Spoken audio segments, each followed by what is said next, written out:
सूरत केंद्रीय जल मंत्री बनने के बाद सीआर पाटिल ने लोगों से प्राकृतिक जल संरक्षण की अपील की।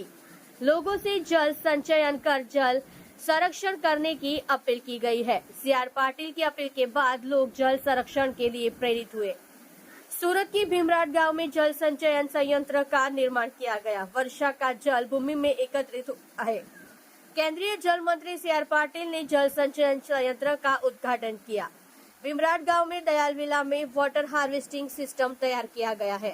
जैसे ही सीआर पाटिल को केंद्रीय जल मंत्री बनाया गया, उन्होंने पानी की समस्या के समाधान के लिए प्रयास शुरू कर दिए हैं। मिट्टी में पानी का स्तर बढ़ाने और पर्यावरण को संरक्षित करने का प्रयास शुरू किए गए हैं। आप देख रहे हैं माटी की आवाज न्यूज चैनल को आनंद सिंह ठाकुर के साथ। आप पहलो कार्यक्रम હું કરી રહ્યો છું કે જેમાં દયાજી વિલાના સૌ આગેવાનોએ પોતે પોતાના બંગલાનો આ પાણી એ સીધું એ નીચે જમીનમાં ઉતરે એના માટે 20 ફૂટ સુધી અંદર બોર કરીને એમાં પાઇપ નાખ્યો છે। એને જે સ્ટોમ વોટર ડ્રેનેજની વ્યવસ્થા હતી કે પાણી વરસાદી પાણીના નિકાલની વ્યવસ્થા હતી, એને બદલે એને જમીનમાં ઉતારવા માટે એમણે આખી લાઈન જોડી છે। હું આપ સૌને એના માટે ખૂબ ખૂબ અભિનંદન આપું છું।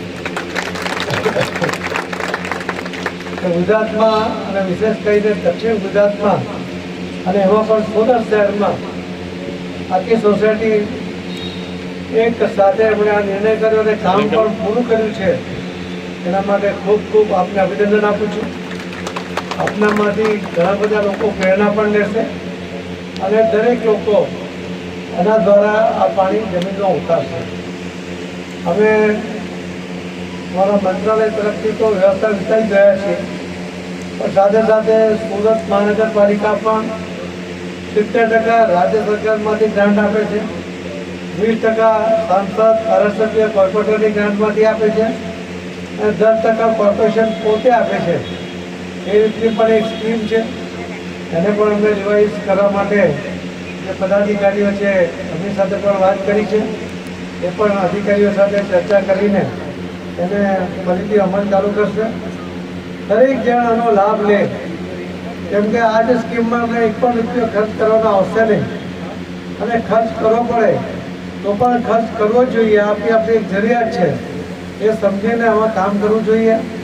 ઘણા બધા શેરદાર ફંડમાં પણ ઘણી બધી ઇન્ડસ્ટ્રીએ આમાં સાથ સહકાર આપવા માટેનો પ્રવેશ કર્યું છે।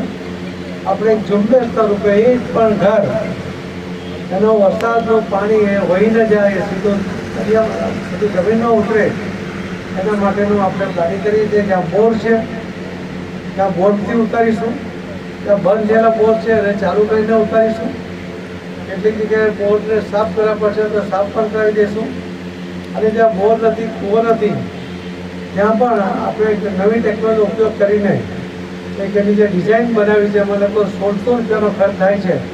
એટલે કે નાનું ઘર હોય, બોર ના હોય તો સીધું જમીનમાં પણ એ ઉતારી શકાય છે અને જો બોર હોય તો લગભગ 1000 રૂપિયાનો જ ખર્ચો થાય છે। એ પ્રકારની સ્કીમ છે।